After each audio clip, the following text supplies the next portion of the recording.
Good afternoon.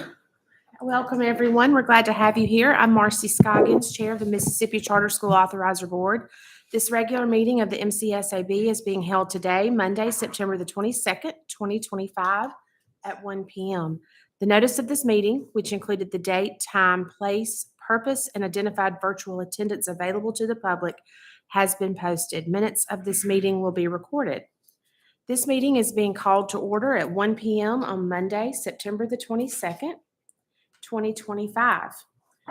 At this point, we will move on to the establishment of a quorum. As I call the name of board members, please state the location of your presence for this meeting. Jay Carney.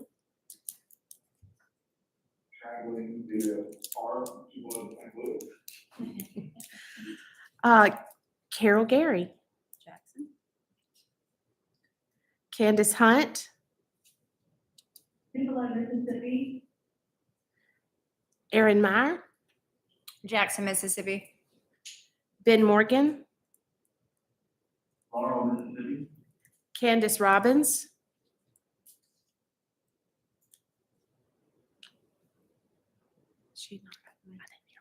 Candace Robbins. For two of them now. And I'm Marcy Scoggins, and I'm present in the boardroom. A quorum is present for conducting the meeting. At this time, I'd like to ask everyone to join me for the Pledge of Allegiance and a quick invocation, followed by the mission statement.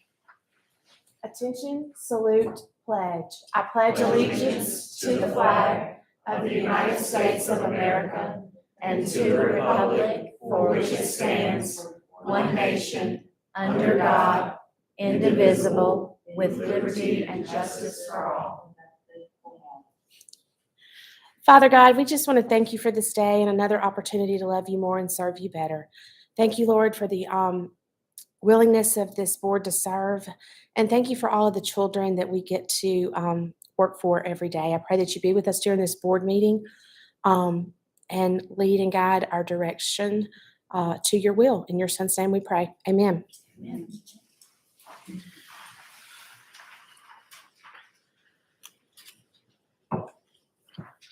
Okay. I think now we will move on to the approval of minutes of the July the 21st, 2025 regular monthly meeting. Got to adopt the agenda first. Thank you. I totally missed that. I will entertain a motion to approve the agenda. Please identify yourself for the record. Is there a motion? So moved, Aaron Meyer. Thank you. Is there a second? Second, Candace Hunt. Any discussion? All those in favor? Aye. Any opposed? The motion carries.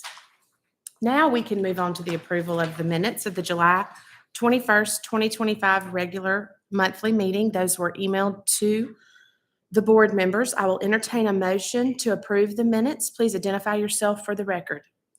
Is there a motion? So moved, Aaron Meyer. Is there a second? I'll second, Carol Gary.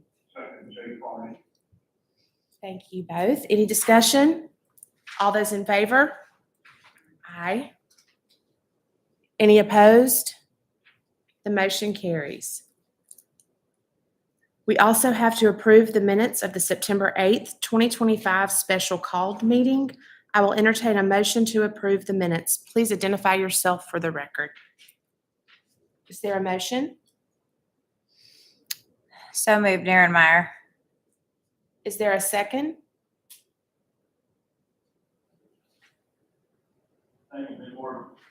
Thank you. Any discussion? All those in favor? Aye. Aye. Any opposed? The motion carries. I don't really have anything for the chair's report. I think that Dr. Kamachara was going to cover anything I was going to say, so we will move to the executive director report. All right.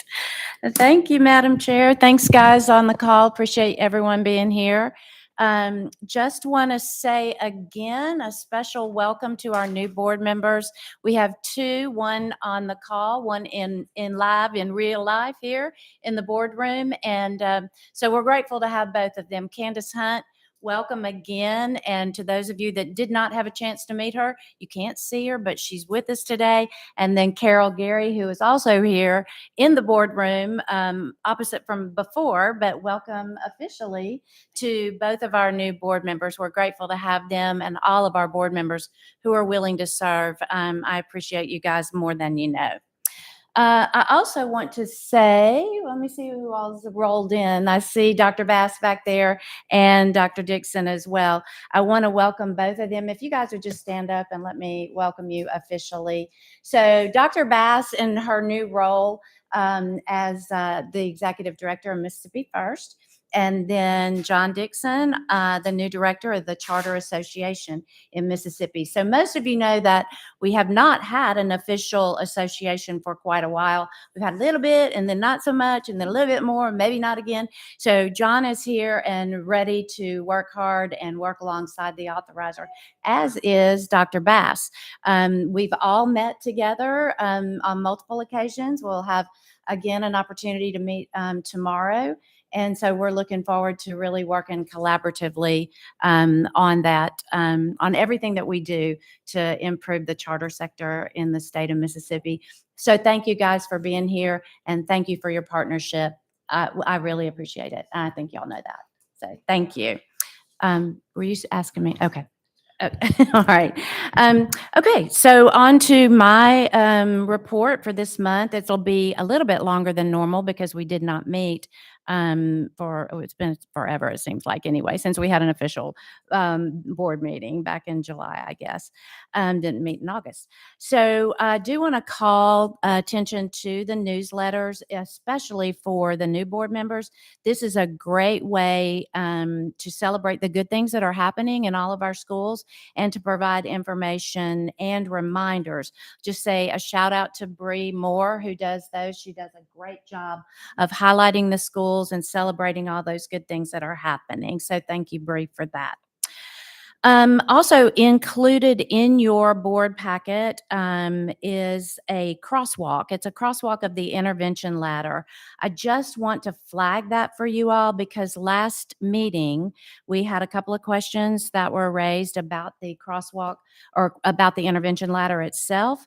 This is simply it's a comparison from the original intervention ladder that we had with the first performance framework. This is the second column that you see is actually the new intervention ladder. And so I wanted everyone to just see the difference between the two because the second one really allows for the use of professional judgment, which was intentionally built in not only to the intervention ladder, but also into the performance framework itself. You'll see words like may and potential instead of shall, and you have to do this. So gives the board a lot more professional judgment to act on more information than just what in front of you. So if you have questions about that after you have time to look at it, feel free to reach out. Again, it's a public document. It's been on the website for a long time, but I thought with new members, it would be important to flag that, especially since we're going into the performance framework work. As far as project updates, we have our annual legislative report. We will begin working earnestly on that now as the state gets ready to release the accountability results and the assessment results for 2025. So once we have that and it's public, then our partner in the work will continue to do or begin really doing their deep analysis of what that's going to look like for the legislature. We are still working on our branding and marketing. We are moving along with that and we're nearing completion. So I'm excited. I suspect in the next month or so, you guys will start seeing a little hint of that work here and there in terms of colors and maybe a logo sneaking onto some document here and there. But we will really roll that out along with our annual report. I'm excited to see that coming to fruition. We also have the website redo that is moving along and completed phase 1 now. So we have our new layout, which is complete. The next phase will actually be filling in and building out the site and testing the accessibility piece. So to Jordan, thank you for all of your work on that. And then Aaron, to you on your accessibility question earlier on. We are making sure that we have that in place. Annual peer report has started, and we have completed our first set of responses. With that, I anticipate more and more questions. As that always happens, I get a little, 10 or 12 questions to begin with, and then it ends up being like a dissertation that we have to complete and work with them on answering all their questions. But they've been great. As always, Julie and Jennifer are good to work with. And I'll thank Letitia and Denise for their work already on some of the data that you guys have been able to gather. So I appreciate your work on that. Framework reports, I already mentioned briefly, but we are collecting data early on. Jordan has been working really closely with Dr. McDonald and Bree. They've been working really weekly to gather and input the data that we already have. And then once the release of those accountability results are public and we have the schools audits, then we should be able to have those reports to the schools earlier than before. So thank you all for your hard work on that. School support, Catapult Learning has begun their school visits this past week and will conclude their 2-day site visits for each of those schools by the end of the month. Schools will receive actionable feedback from Catapult. However, we will not really engage or respond to that feedback because this is really for the schools and their information. They'll take a deep dive into the data that they collect. They'll do a root cause analysis to determine where their challenges and opportunities are. And then it'll be up to the schools to determine how they want to address any of the challenges that are identified during that work. It's important that they maintain their autonomy and in their school improvement. And so that was just a way for us to help facilitate rather than to be directive and acknowledge their autonomy in the work. I also want to thank Dr. Robertson from the Department of Education. She's in the Office of School Improvement, and she and I have worked closely on those indicators of distress early on, and we worked on the A game work together. So, and then the strategic system of support. She has offered her coach from the department to work alongside Catapult in that. So thank Dr. Robertson for her cooperation and partnering with us. We also have our stakeholder perception survey. That's going to release October 1 and run through the end of the month. Gibson will collect and analyze and report those results once that's finished. I will say that I've had an opportunity to meet a couple of times with Mississippi First and her team and Angela's team, and then our consultant to work to ensure that what we do and what they do is complementary and that we're collecting data that's really going to be actionable and important for schools, for all stakeholders, and of course for the legislature for this upcoming session. So thanks and shout out to them again for their work and cooperation on that. We were able to share even down to our questions that we ask. So their stakeholder questions and our stakeholder questions, we were able to share those ahead of time, which really makes it great because they're very much aligned. A couple of things I think maybe not exact, but pretty much framed the same way. So we should get really, really quality data from those surveys, from theirs and from ours. Trainings, we had an incredible back to school event. Marcy was able to attend part of that, and then Candace, our other Candace, was able to be there for part of it.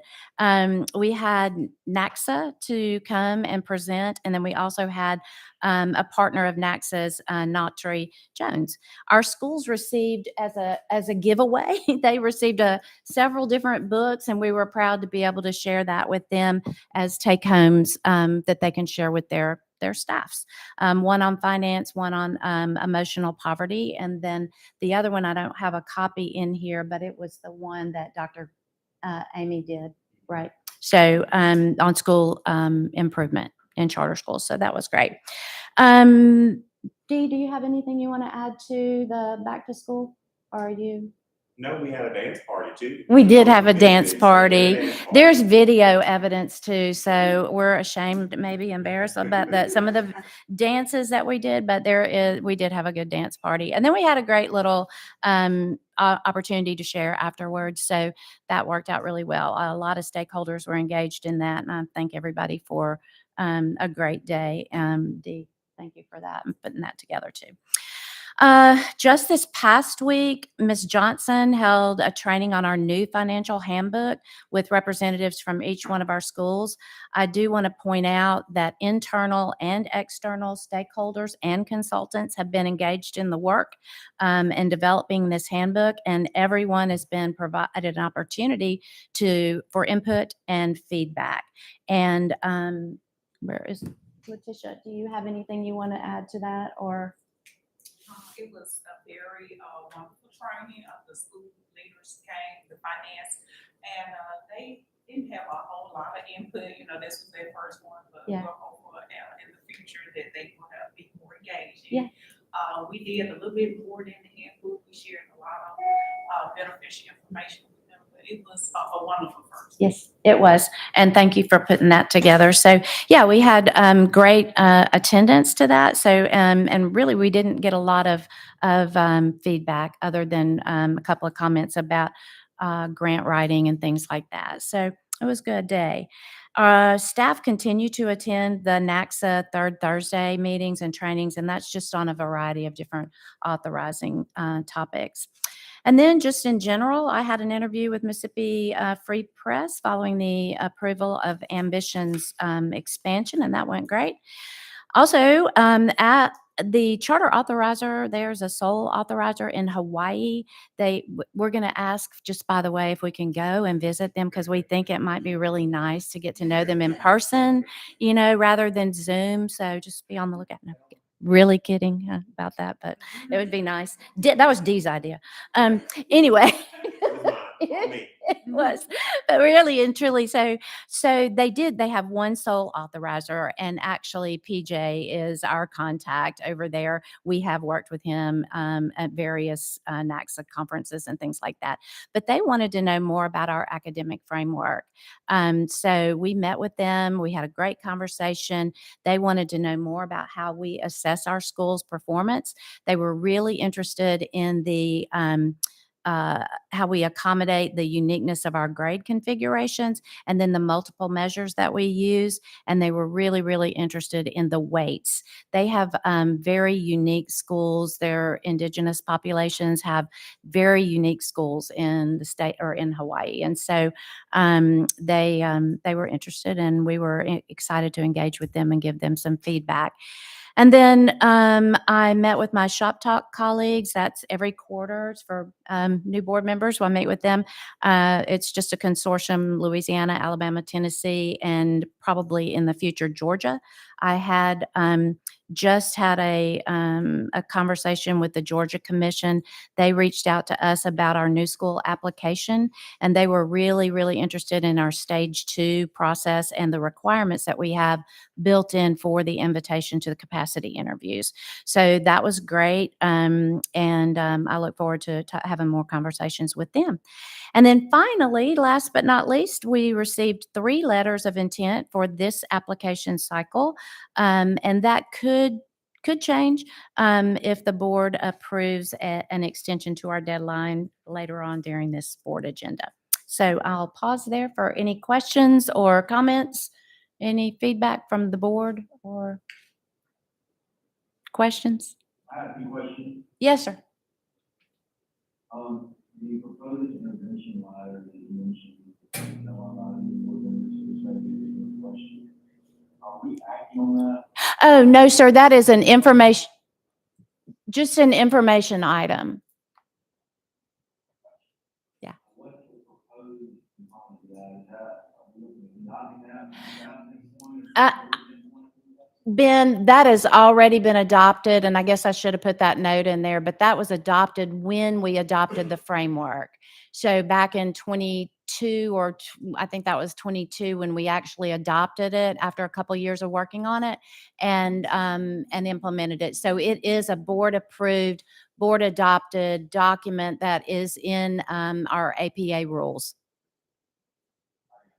I misunderstood that. No, I'm sorry. I should have made that a little more clear. I was hopeful that, it was be a good resource for our new board members. And then there was a question about it last time we met. So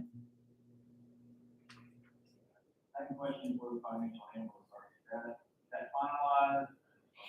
it is. Any involvement in that? No, sir, I don't believe we're going to have that go through APA or be board approved, because I'm looking at Dylan to confirm, and he's shaking his head that I'm correct, simply because it is a guidance document and not, it's not a rulemaking document. So, sure. We'll have a final version though within the next month or so after we get feedback. We're good? Okay, thank you. All right, any other questions from anybody in here? Okay, Perfect, thank you. okay. I like the Hawaii idea, and the back to school event was fantastic. A It- lot of fun. It really was, so. Not as fun as Hawaii, but Well, if you like that, then we'll just go ahead and make that. right, right. Just be on the lookout. Denise, Um, will you write that into our budget while you're here, please? Oh. Oh, well, there you go. We can make it cheaper. I love it when a plan comes I together. do too. All right, thank y'all. At that note, we'll turn it over to Ms. Denise DeRossett with Cornerstone Consulting for the financial report. Thank you. This report covers a 2-month period, again, because you haven't met for those last 2 months. There have been some changes in how we report the budget, so I thought I might take a little bit more time today than I normally do, also because we also have 2 new board members. So I thought it might be helpful to kind of look at the budget. The way we report it still has the same 4 columns that you've always seen: your budget column, your expenses that have happened since the last time you met, your year-to-date column, and then how much of your what's left in that budget category, and how much you've expensed by your percentage through this part of the year. What we did do is separate out the authorizer's operational budget versus what is given for the school support. The school support also includes applications or the applicants that are coming in to give them some support as well. The operational expenses includes the things like staff salaries, includes travel, some of the contractual items that are for just the board support, which includes like your IT budget, your fiscal budget, and things like that. And then commodities and equipment are done into the operational budget. These items are usually generally known. We know how much we're going to spend for IT. So it's much more detailed in how you budget by the line items. And so you can see that in your report. At this point in the year, even though we're not quite finished with September, we're about 25% through the year. So I kind of looked at your budget to see where you are and where you hit that mark. You are under budget in every category except one that we'll talk about in a minute. So 3 months of salary are already shown in your year-to-date, and you're below that 25% mark, slightly below. There hasn't been much travel, but some of the travel that is reported is actually paying for airfare for travel that's upcoming. I've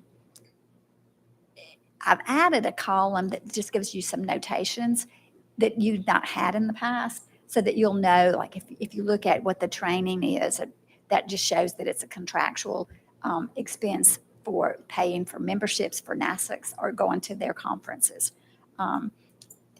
So again, most of your expenses in the contractual area have been for your monthly ongoing expenses, such as IT.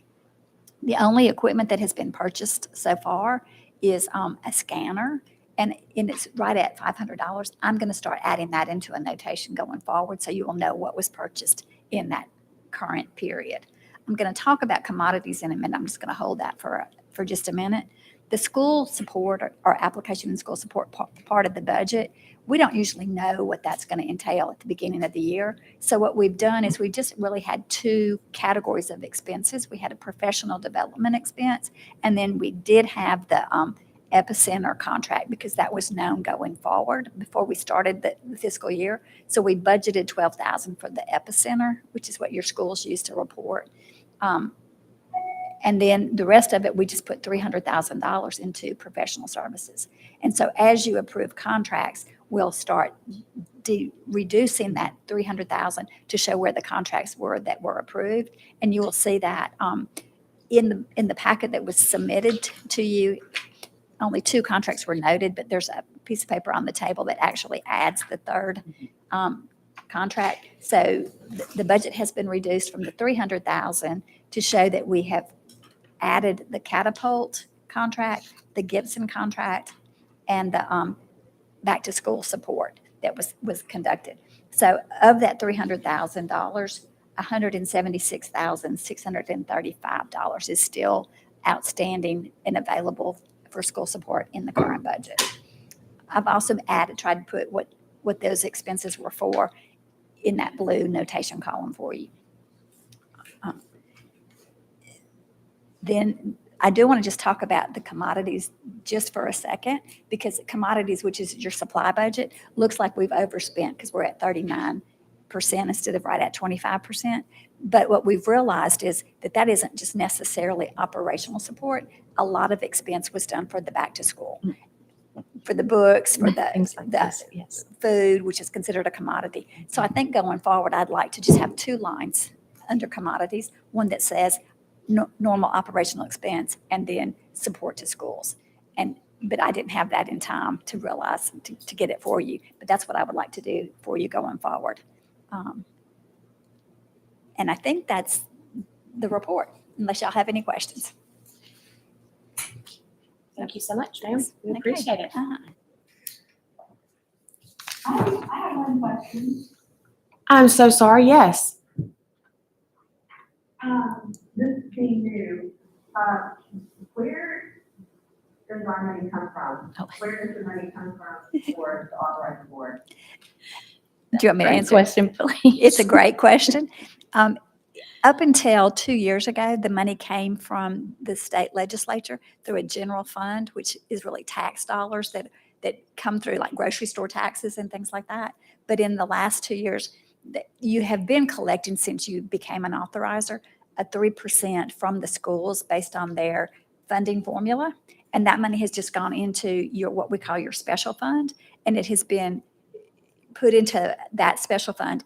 A year ago, the legislature said, we're not going to give you any general funds. We're just going to let you use your own money that has been collected. And that's the case this year as well. And so you have a budget of $1.4 million in the current year that is from the school's support. I will say, I'm going to say one more thing. Thank you. You don't collect as much as you spend in that account. So we'll be working with the legislature again to ask for additional general funds. In the last year, you collected right at $1 million, but your budget is 1.4. So because we didn't have to use any of that money in the first several years, we were able to use just general funds. We do have enough to get us through a couple of years without a general fund support. Thank you, Denise. Thank you very much. Are there other questions? Okay, I don't believe we have any committee reports, but we do have some public comments. The first is from David Herndon with Archway. If you could come up, please, Mr. Herndon, and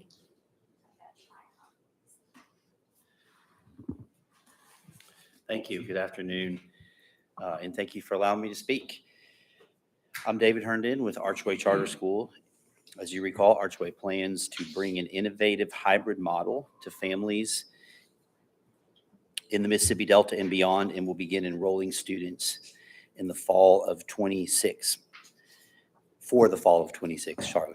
Our live online learning component breaks down the geographic boundaries that isolate rural communities, prevent them from attracting enough quality teachers, and contribute to habitually underperforming schools. I've appreciated meeting with the MCSAB team 9 times over the last several months for pre-opening check-ins and continue to learn a lot as someone coming from the traditional public and private sectors. I'm here today because Archway's board has approved a contract amendment, which, if approved by you all, will allow us to serve 6th grade students beginning next year. In our initial application, we plan to focus solely on students in grades 7 through 12, starting with grades 7 through 10 in year 1. However, more recently, we have conducted research that leads us to believe that grade 6 would be an ideal transition point for families considering Archway. In our application, we noted 14 eligible C, D, and F rated districts that are within a 1.5-hour drive of our home base in Belzona. As some of you recall, since students will be in person 2 days per month, we believe families will be interested across the region. So as part of this exploration, we learned that among these eligible districts, 10 of the 14 employ a middle school model that includes grade 6. If you're interested in seeing more, I do have some additional research here that coincides with what I'm speaking of. So we conducted this to analyze the academic performance of these schools. But in summary, middle schools in nearby eligible districts are consistently performing lower than their districts, and especially lower than the elementary schools that feed into them. For example, one district currently rated C has 6 elementary schools. Those schools are rated A, 2 Bs, 2 Cs, and 1 D. And their middle school is a D. The vast majority of parents with rising 6th graders in this district are forced to send their children from successful elementary schools to the district's only middle school that is failing. There is only one example. This is only one example. Most of the remaining districts are experiencing similar trends.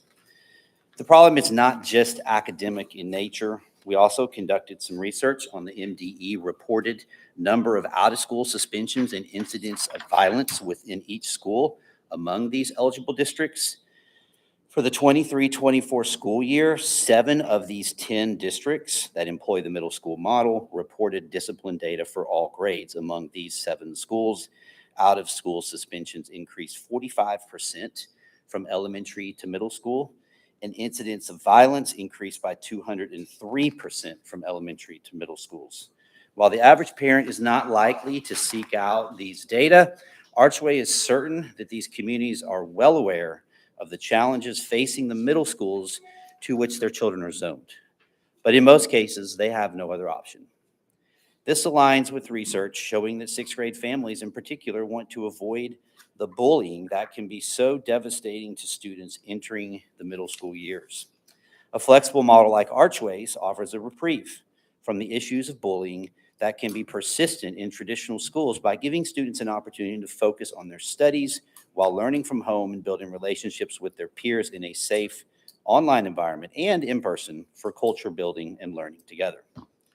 The accredited online course provider with whom we propose working in our approved application and with whom we have an ongoing relationship, Optima Ed, runs the world's first virtual reality charter school in Florida and provides services to a growing number of schools interested in providing a rigorous curriculum in a cutting-edge environment.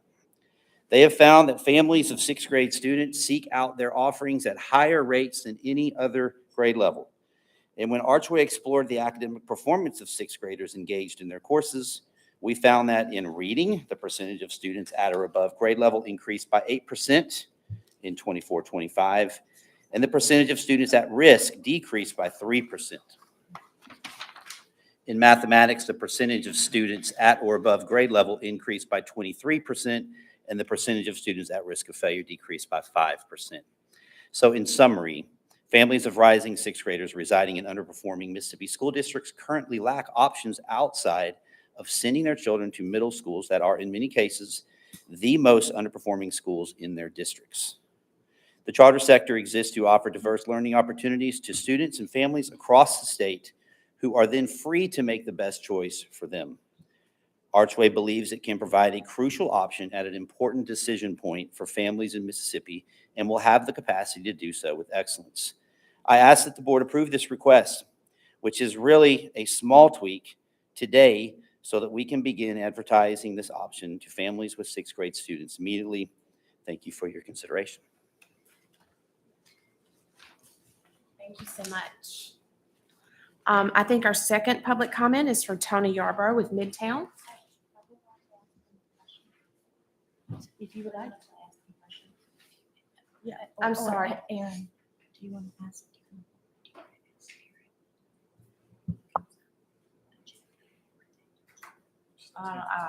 What is most appropriate? Does he ask questions during that item now? Okay, okay. Can we have Mr. Hardy back for just a So, not during. I just have a few questions. You referenced surrounding the districts. What districts were you referring to? The targeted districts in our application, there were 14. The ones with middle schools, Humphreys County, Yazoo City, Yazoo County, Hollandale, Greenwood, LaFleur has 2 middle schools. Holmes Consolidated has 2 middle schools. Leland, East Tallahatchie, Cleveland, and Greenville has 2 middle schools. And why originally was sixth grade not included? That's a great question. I wish it was. We did in our application a lot of research surrounding these districts and figuring out where we should target, what we think would be eligible. And the research just never zoned in on sixth grade itself to see, would this be a transition point? So really, like when I look back, if I would have seen this from this angle, it definitely would have been included. And you said they're only in the classroom 2 days a week? It's 2 days a month is 2 our days a model. month. Yes, ma'am. Everything else is virtual? Yes, ma'am.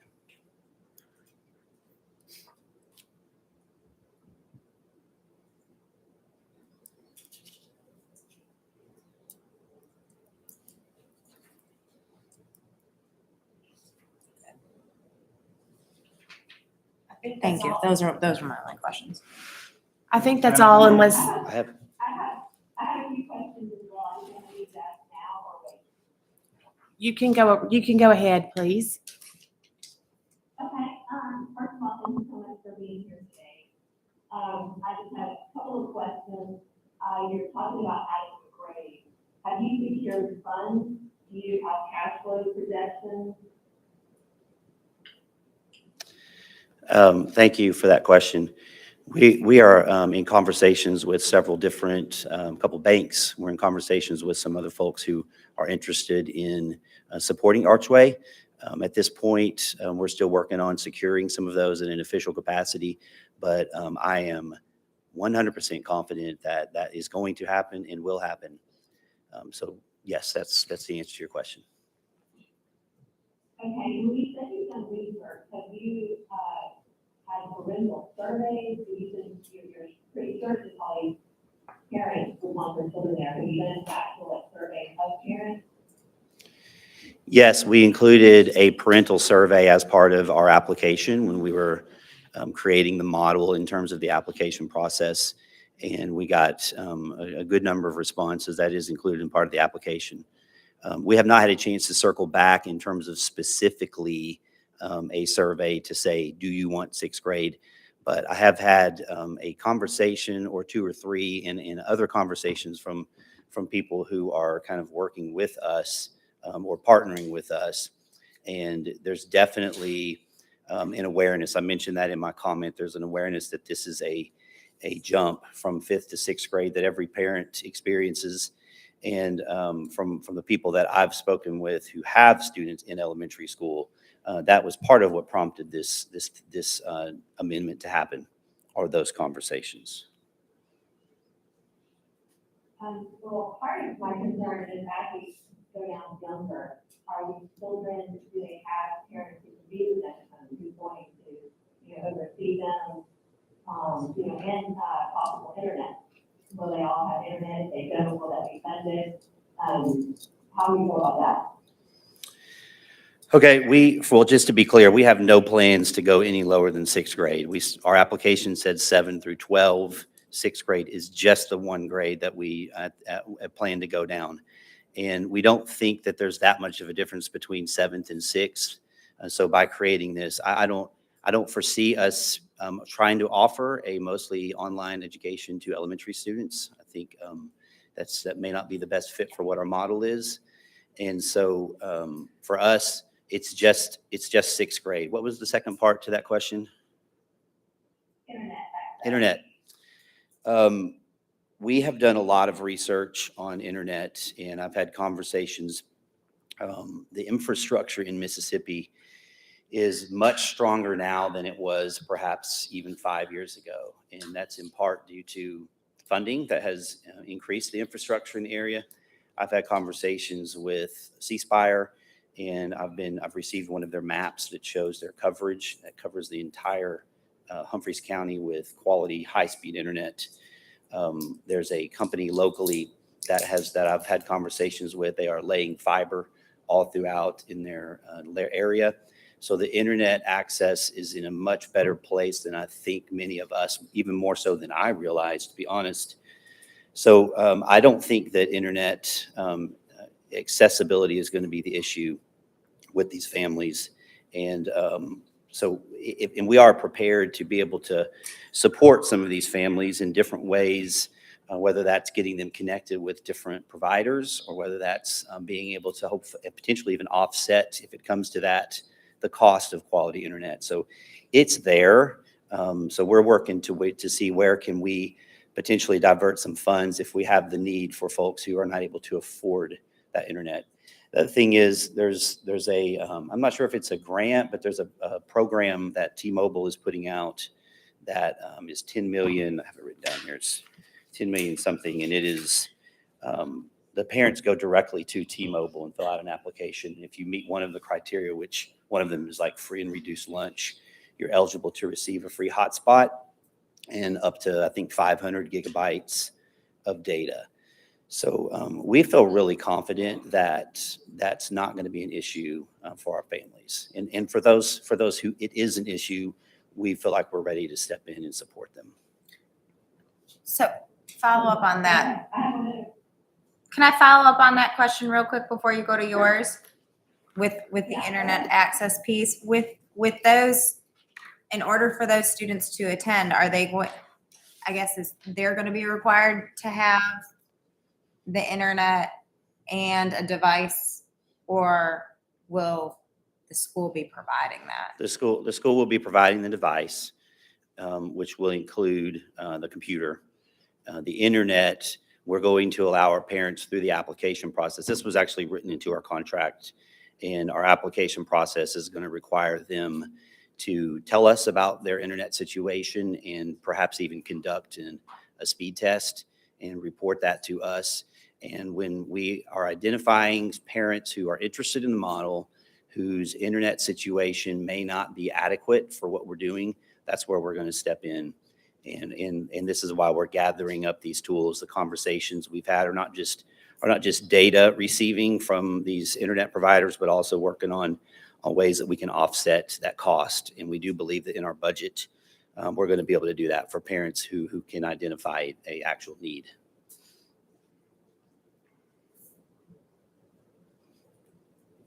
Okay, I have one more question. Okay, when it comes to housing, have you secured a building? I know they're only coming twice a month, so are you going to have some place that you can, will, just concerned about size and having a rate? Yes, ma'am. Great question. We've secured a facility right now in Belzona. That was an MOU in our application, and we are expecting to be there at this point. And also, one thing that we're exploring is to create these pods where we can provide an opportunity, especially in Belzona, for students who may be lacking internet. They may be, for whatever reason, the parent doesn't feel good about them learning at home because they're gone. That's one thing that's going to be a priority for us, is to provide in the city of Belzona for those people who are local, an opportunity to come in and learn. And a lot of schools are doing this already. For instance, when they can't find a teacher at a specific area, they've got an adult in a classroom and a teacher is being broadcast in, and that's been successful in a lot of areas. And so it would be similar. We would allow our facility to be open for those who need that. They would come in on those days and be learning online, but they would be in person supervised. So it really kind of checks the box in terms of internet. It checks the box in terms of concerns around parental supervision. And so we're definitely, it's not going to be much of a leap for us to provide that, but we want the application process to kind of show that there is a need for that. Okay, that's all my questions now. Thank you so much. Thank you. The twice a month dates that they come in, is that for all the grade bands, or will they have staggered where it's just the seventh graders come in there 2 days and the eighth grader? Yeah, right now it's going to be everybody. The whole campus will just kind of converge. I mean, the whole student population and teachers will be there for those 2 days. If we end up growing bigger and don't have the space to do it, we have the flexibility to shift certain grades to certain days.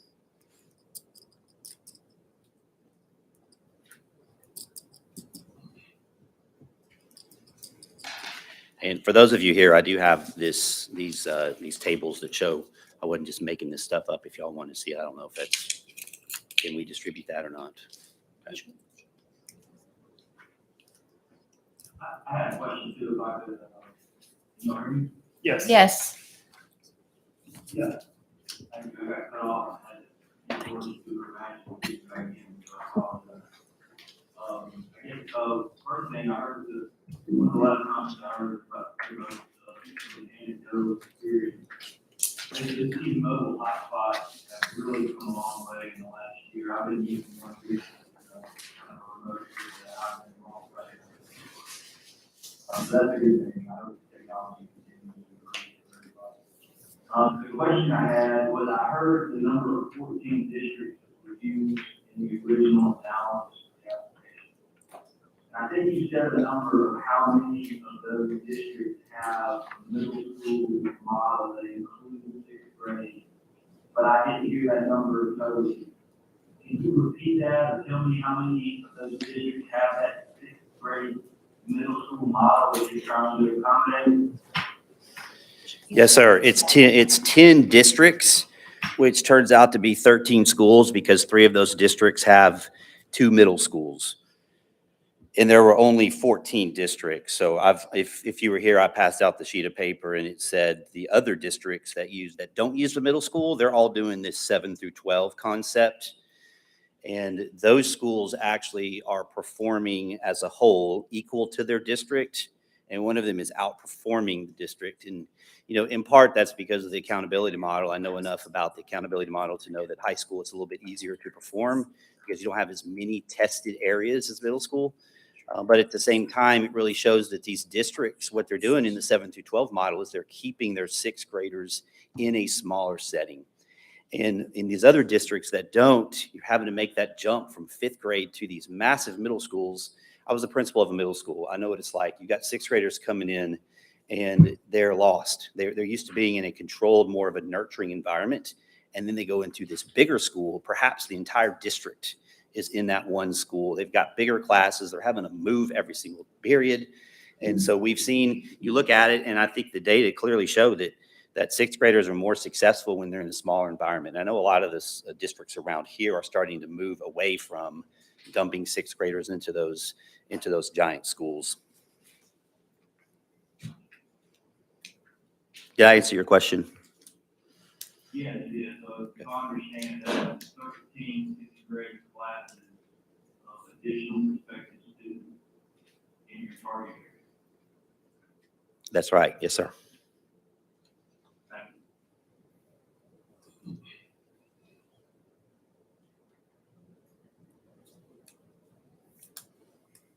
Are there additional questions? Thank you, sir. Thank you all. Okay, Mr. Yarborough, thank you for your patience with us. We'll turn it over to you. No problem. Thank you all for having me today. Dr. K, Madam Chair, members of the board. My name is Tony Yarber, and I am here representing Midtown Public Charter School, where we are the flagship charter school in the state of Mississippi. And we are excited to have the privilege to request a third grade expansion today. This expansion would welcome 40 new students, increasing our total enrollment to 480 scholars, and ensuring a stable, uninterrupted K-8 pathway for our children. And that 480 number does not include our pre-K. Just a little history about how we got here. When Midtown was founded, it was founded as a middle school response to what parents did not think was happening in their neighborhood middle school. As a result of that, the 8th grade school was started, but quickly there was an understanding that it is hard to recruit 5th grade students who have already been a part of a stable K3 or K4 experience. And so from there, Midtown began to request from this board expansion opportunities. We expanded to kindergarten, 1st grade, and then recently 2nd grade last year. Our proposal is fundamentally about continuity, which we believe is crucial for student success. By adding a 3rd grade, we provide a seamless transition for our current 2nd grade students, allowing them to continue thriving in a familiar and supportive environment. This stability prevents the academic and social disruption that often accompanies a move to a new school. This expansion is also a direct response to the unified voice of our families, who have consistently expressed their desire for the consistency and are our partners in building our collaborative school improvement. And you will find an artifact inside our packet that represents our parent voices. We're not just requesting an expansion, we're demonstrating a successful turnaround effort and building on measurable academic momentum. Our progress is a result of strategic, targeted reforms guided by West Ed's 4 domains of rapid school improvement. Instructional transformation. We have made significant gains in foundational skills by using standard-based assessments and regular progress monitoring. Our data shows a remarkable improvement in our iStation end-of-year data at 41st percentile score, which mirrors the STAR assessment, jumping from 50% to 80% in a single school year. Our 24-25 Q4 quarter 4 benchmark data has given us great expectations of growth that we believe will be reflected in our state assessment data once that is made public. Turnaround leadership. We've leveraged data-driven decision-making to implement timely policy and program adjustments. In talent development, we are fully prepared to execute this expansion by hiring highly qualified teachers and procuring all necessary instructional materials and equipment. And in culture shifting, we have actively created a culture of presence and engagement. Our new attendance policies and incentive programs have yielded meaningful gains in both student and staff attendance, which directly strengthens classroom instruction and learning. Midtown Public Charter School is fully prepared to execute this expansion efficiently and responsibly. We have dedicated available classrooms in our current facility, and the corresponding increase in per pupil funding will cover all related expenses. This expansion is financially sustainable and operationally ready. In conclusion, approving this expansion will build on our demonstrated academic momentum, align with our long-term vision for excellence, and most importantly, ensure our scholars benefit from a continuous, high-quality pre-K-8 experience. We respectfully urge your approval. Thank you. Thank you, sir. Are there questions? I have one question. Yes, ma'am. Yes, I was just wondering, the 3rd grade is a really good year for reading. do you have measures in place for those children who might need a little extra? Great question. Thanks to this board, today and tomorrow and Wednesday, we are currently undergoing a comprehensive quality assessment of the work that we're doing. And this morning, that was the specific conversation that was asked of the facilitators who are in our building. And our response is really simple. We have created a layered system of support that is provided through quality tier 1 instruction. When it comes to the levers that we'll need to pull for second grade going to third grade, our goal and aim for this year is fluency. And so we believe that if we are able to lock in our students' ability to read at and or above grade level fluently, then we think that we have responded to the major component of the third grade gate that we see where students struggle. And that's their ability to understand what's being asked of them on the test. And so we're working hard now to ensure that that gap is closed so that when students go into third grade, they go in with the confidence of reading, because we understand that when they do that, that they have that capacity. Finally, I'll say this. Our focus and our goal as a flagship charter school is that every child leaves kindergarten, or that every child at the end of December of their kindergarten year, that they are reading. It is an expectation. It is real life, and we are doing it. We believe, based on the data, based on the research, that when students leave kindergarten, reading at or above grade level, it increases their opportunities at third grade. The third grade increases their opportunities at ninth grade. And if we keep them in ninth grade, they graduate and they're productive students and citizens in 25 years. All right, thank you so much. Thanks. Are there any additional questions? Thank you so much.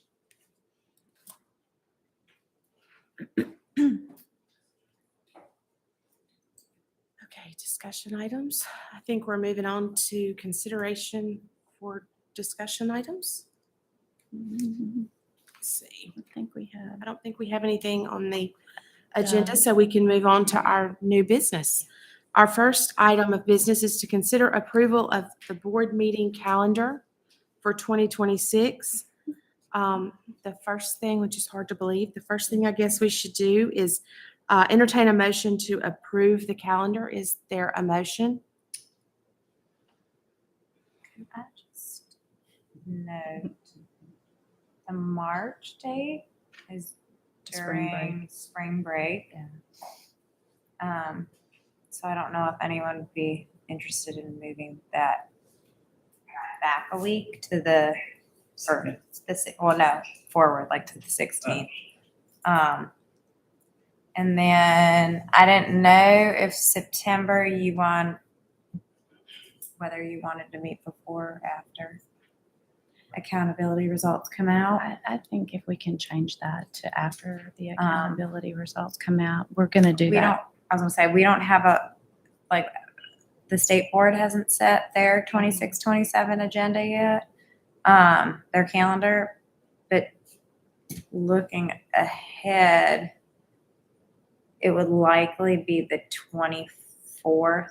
You So know, then they that usually following do Monday the on a 3rd, Thursday. they usually do the 3rd September, but they've always pushed it back a week just based on data. So that if they did that again, it would be September 24th when those results, So that following Monday, if the board 28th, those would be my only suggestions. I think those are good ideas. Now, our schools, schedules may look different for spring break. So I don't know if that will impact board members or not. I just know that that's Yeah. at least in the greater Jackson area, that's For a this. common Mhm. spring break week, just because of where it falls in the 9 weeks. Right. Just throwing that out there. Up to y'all. And if you'd like to change that one or just change the one for September, that one totally makes sense for me. As far as I'm concerned, we can be flexible, but I think, do we need to go ahead and get the motion in the second and then have the discussion to amend? Yeah. Or can we amend it from the beginning? Let's get a motion in a second. Okay.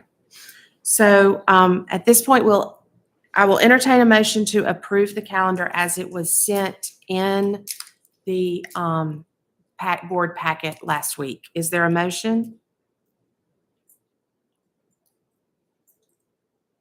I think we, change the time. Perfect. Is there a second? Second, Carol. Thank you, Carol. Is there any discussion? Aaron has brought up that we should consider moving the September meeting to the 28th and the possibility of moving the March meeting based on spring break. I know there are a couple of board members that have school-age children. Is there any discussion on this? So for March, the Jones County schools have spring break, the 15th, so I don't know what day we're looking at. That is That's what I'm. spring break.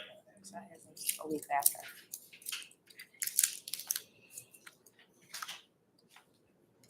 I mean, you can leave it. Just maybe leave that one and then consider the September. Yeah. Okay, so we, In Lee County, where I am, ours is the ninth, it doesn't say, that, so I don't know if you know, it's the ninth through the 13th, is our spring break. You probably, wait the line as well. Okay. so, Three. That's so three. do we need to move it then to the 16th of March, which I know impacts Jones County, but It doesn't impact later. Y'all's call. Yeah, y'all's call. We're good either way. So into March 16th and would September. anyone Do you have any? like to make a motion to move it to that? Sure. Yeah, go ahead. Okay. That's what we need. I was Amended. gonna say, I would, move that rather than the proposed, we amend the, calendar dates to reflect March 16th, is that correct? Mhm. And rather than the 9th and September 28th rather than the 21st. Did everyone hear the proposed amendment? Yeah. Okay. All right. Is there any additional discussion? At this point, I think we will ask for a vote with including the amended dates of March the 16th and September the 28th, with the other dates remaining the same. All those in favor? Aye. Aye.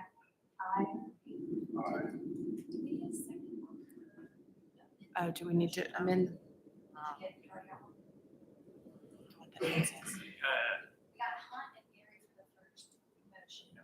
Then we amended it. Let's redo that then. Go ahead and get up. Okay, so we have, Aaron made a motion. Aaron made a motion. We do need a second to Aaron's motion before we vote. I'll second. Thank y'all. Now, all those in favor, please signify by saying aye. Aye. Aye. Any opposed? The motion carries. I think we got it now. So we'll move on to consider approval of an amendment to the call for quality schools for the 2026 cycle. I will entertain a motion to approve the amendment to the timeline. Is there a motion? So moved, Aaron Meyer. Is there a second?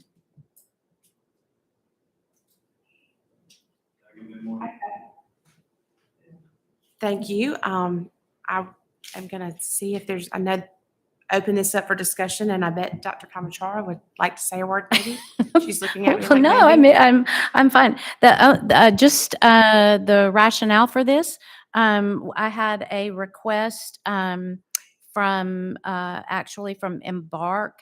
They reached out and asked if we might be able to consider extending this so that we would have the actual accountability results and know where districts would be able to apply. So for new board members, new applicants can only apply in a district that is rated a D or an F without local school board approval. So if you wish to go into an A, B, or C district, you have to have local board approval to before you can go through the application cycle or would want to go to that trouble to go through the application cycle. So with this extension, it would give a couple of extra weeks for them to submit a letter of intent, and then a little bit of time for us to look at those letters of intent and then determine their eligibility from that. So this would just give us a little bit more wiggle room in terms of applicants knowing what those ratings are.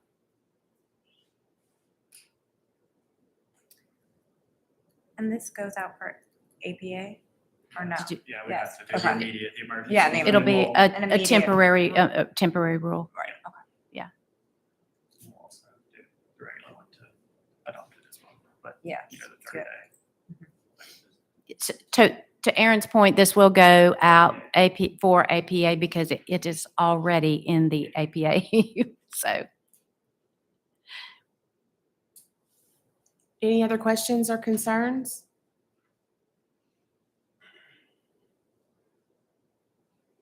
All those in favor, please signify by saying aye. Aye. Aye.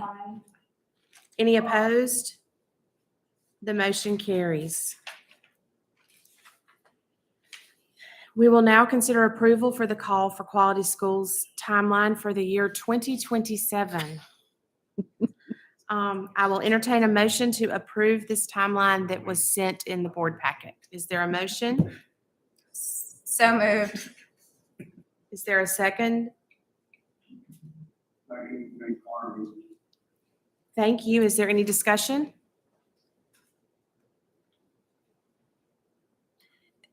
All those in favor? Aye.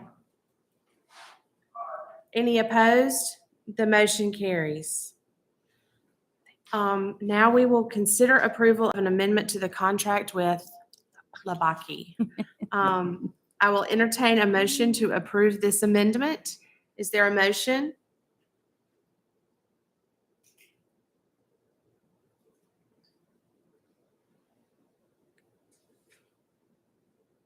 I think we agree.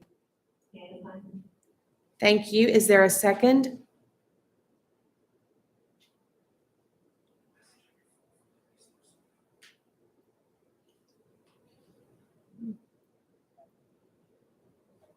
I'll second. Aaron Meyer. Is there any discussion? I'll let you kind of elaborate on sure, this. sure, absolutely. Yeah. So we received a congressionally directed spending grant through the U.S. Department of Education. Actually came through Cindy Hyde-Smith's office about a year ago. And that money was, based on our application, was for immersive technology. And so with those funds, we ended up putting out an RFP. We contracted with Labaki to provide that equipment and the training for the schools. Each school got a classroom set of the headsets and the equipment that goes with it, along with it, the batteries and the storage units and the things like that. The grant itself came in a little over $500,000, and we have about $10,000 left in that grant. And rather than send $10,000 back to the U.S. Department of Education or to the feds, I would prefer our schools benefit from that. And so we are proposing that Labaki support us with another day of professional development for our teachers who are the lead teachers in that work in the immersive technology piece. And they will, the contract will allow us to purchase 360 cameras that somehow work alongside those virtual reality headsets. So that is the reason and the rationale for the ask. And for our new board members, do you mind telling them some of the things that we've seen the students, the scholars be able to do on these? It's really been pretty fascinating for those of you that don't know much about immersive technology or VR, virtual reality. Our students have been able to take field trips, and the schools have been able to use them as a science learning opportunity, go into actual cells and look inside brains and do some pretty cool things. And then also take those field trips. Some of them are using them actually in the classroom. Others are utilizing them in an after-school program or for an enhancement program, different types of plans for each one of the schools. But again, it's part of the future, and how schools determine they want to utilize that. It's certainly up to them, but with approval, it would benefit the students who are already engaged in some of that activity. Thank you. Any other questions or any other items for discussion? All those in favor? Aye. Any opposed? The motion carries.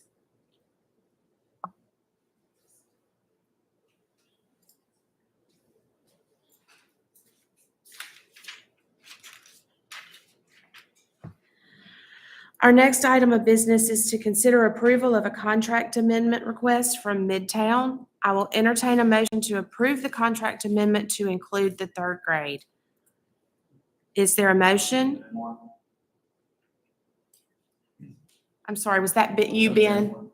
Okay, thank you. Is there a second?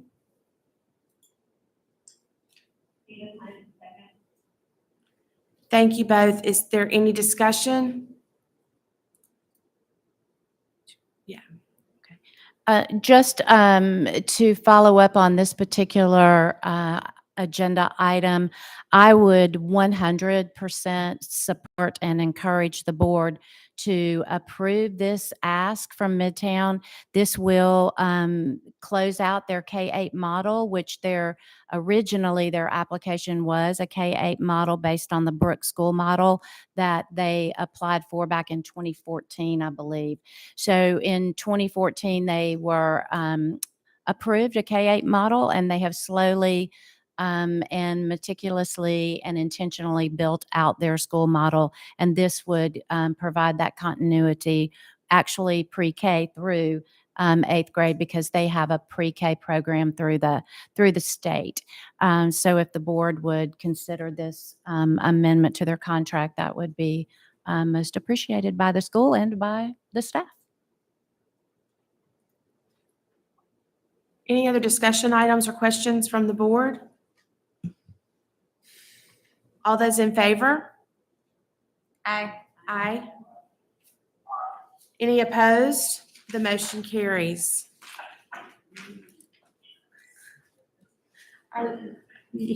Absolutely.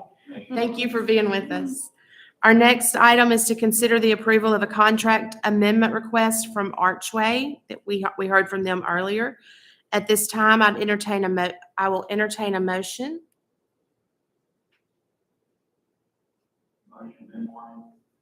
Thank you. Is there a second? Thank you both. Is there any discussion on this request? I have some concerns about expanding to 6th grade when they haven't opened yet, and just the age of a student when this is 100% hybrid model and they are only going to be for sure in a building 2 days a week in a very 2 days a month, in a very rural community where those parents are likely not in the home. They're out, working. I have some big concerns about that, and the supervision of the student and the student actually logging on and being there. I myself have a current 6th grader. So I don't know. I would not feel comfortable leaving mine alone to attempt schoolwork with that transition from elementary school to middle school. And I think I've got some just overall concerns about consistent access as well in those communities.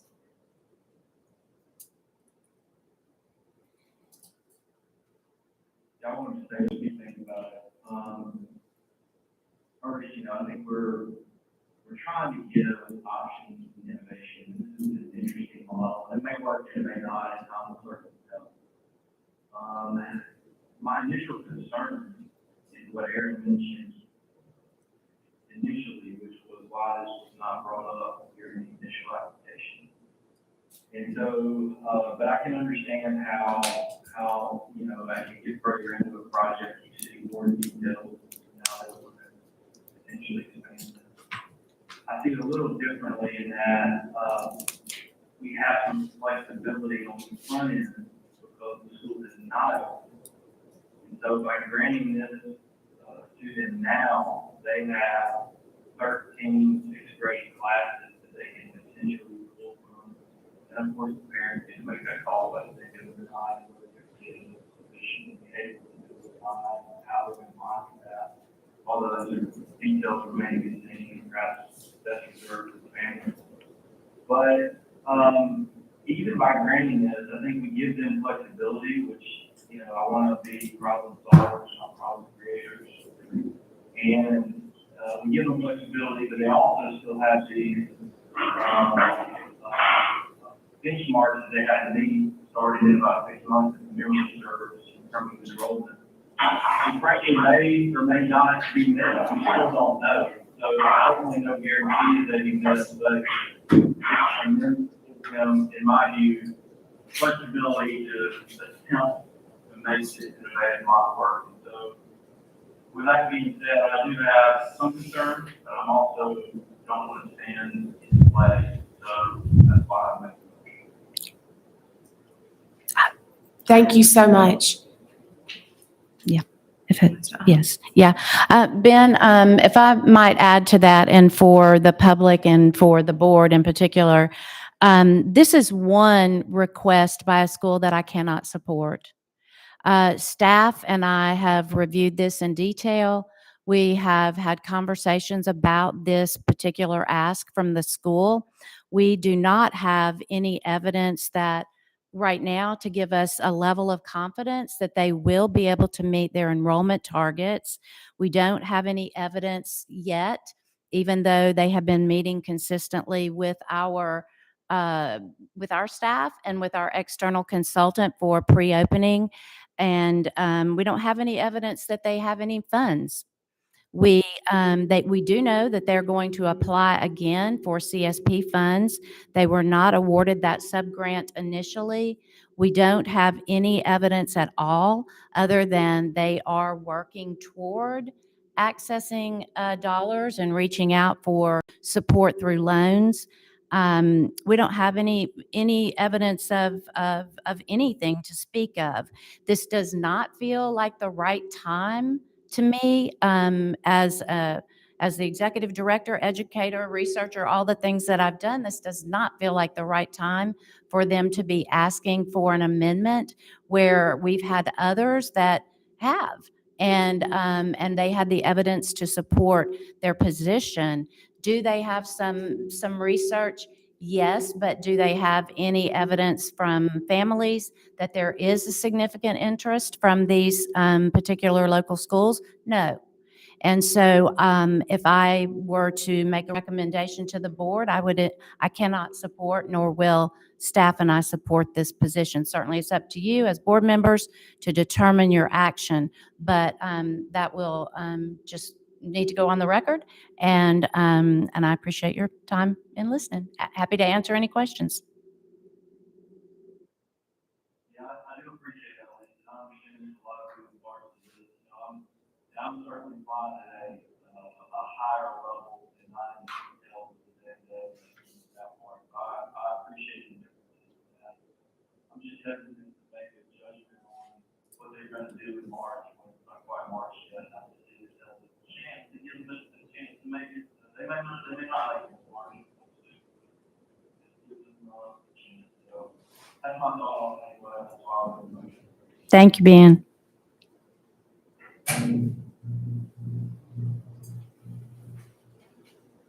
Any other questions or concerns?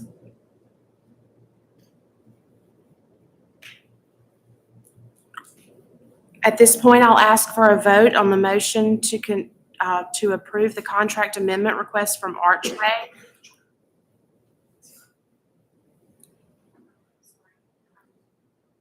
Would they state their name too this time?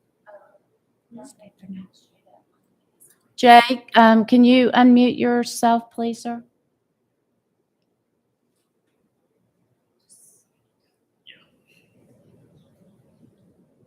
Sorry, I just, you didn't come, so. Mr. Carney, can you unmute, please?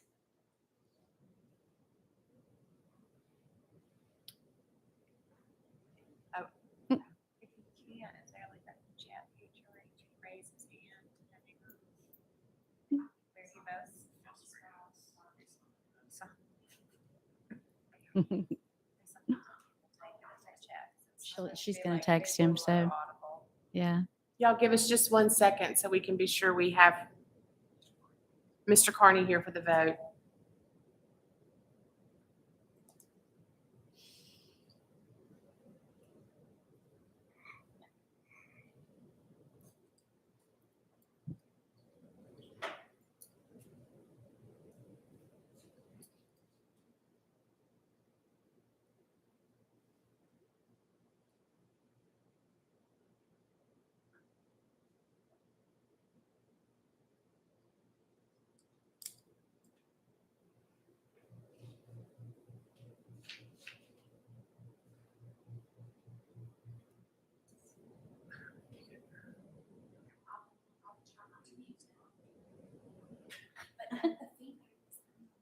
Yeah. It's okay. Oh. Well, We haven't voted yet. Hmm? no, we haven't voted yet. So, Can you just call on each one of them and do it that way, and then a roll call vote that way? We will do a roll call vote on this particular issue. We're waiting, yeah, Yeah. because we're having some technical issues. Do what? We're waiting on Mr. Carney, but then the next board member, Carol Gray. No. I need to find a way to do this. Let's see. Candace Hunt, No. Aaron Meyer, No. Ben Morgan, Candace Robbins, Marcy Scoggins, I'm voting nay. And Jay Carney, He voted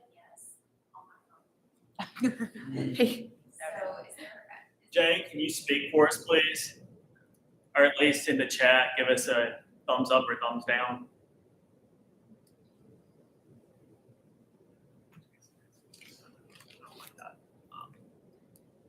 Regulated non-voting.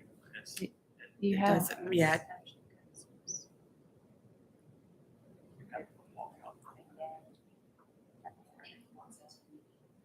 Or. but we can leave it for voting because it's. Since I am unmuted and voting, yes. We can't, we're not hearing you. Yeah, Jay, we can't hear you at all. maybe he could go out and come back in. Yeah, can you kick him out? It's like 3-1. Jay, we're going to see if you can rejoin. Waiting for him. What happened?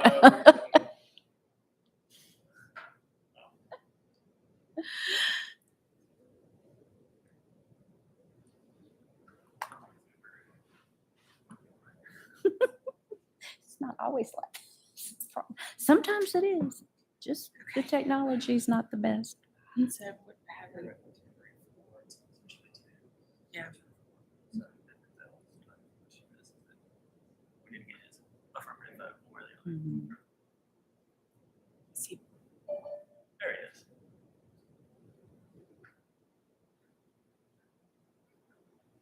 Hey, Jay. Yes. Jay.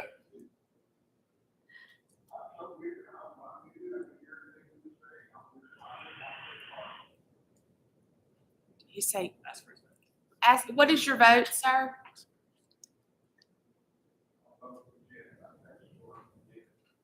Thank you. Thank you. The motion fails 4-2. Do we need any other, are we good? We need anything else on that? Okay. So the last item of new business is, board action to consider an RFP to conduct the strategic plan. At this time, I'll entertain a motion to approve release of this RFP. Is there a motion?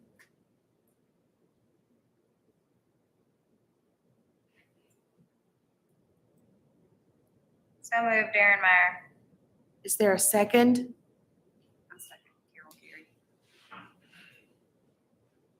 Any discussion? Do you want me to say anything? Okay, so just as a reminder to everybody, and certainly for the new board members, we have been in the process of engaging in the very beginnings of a strategic planning process for the authorizer. It's been quite some time since we've had a really formal strategic planning process, although we've revisited our current strategic priorities and our values over the years. We've made minor adjustments to them, and we've updated where from the original goals and the priorities. However, it seemed as though it was the right time. So we've had phase 1 of our training. Rosemary Altman from the State Board of Education came and did a work session with you all several months ago. I think it was back in April. And then we talked about at that time the release of an RFP to continue the process. And so this RFP is the result of that conversation. Thank you very much. Mhm. Are there any questions or any discussion? All those in favor, please signify by saying aye. Aye. Aye. Any opposed? The motion carries. Our last item of new business is just for information. It's the office lease for FY '26. It's very inexpensive. Does anyone have any questions on this lease? Yes. Yeah. Yes. Didn't mean to scare you, Denise. Well, we got it. So, I mean, we've already signed it and it's done deal. So we got it from Cornbeck. We're good. Okay. All right, I don't know that there is a need for executive session. So our next regular meeting will be held on October the 27th, 2025 at 1 p.m. at 231 North Lamar Street, Suite 207 here in Jackson. At this time, I'll entertain a motion to adjourn. Please identify yourself for the record. So moved, Aaron Meyer. Thank you. Is there a second? I'll second Carol Geary. Thank you. Any discussion? All those in favor? Aye. Any opposed? The motion Want to carries. make one comment? Yeah, thank you. I do want to make one quick comment for the board. Just know that the State Board of Education on Thursday will be releasing the accountability ratings for all the schools in the state. So know that that is forthcoming. And if you get any questions about our schools or their ratings, you can refer them to us, and we'll be happy to talk with anybody in your community about those released data. All right. Thank you, everyone. Thank you. I will not be here in October.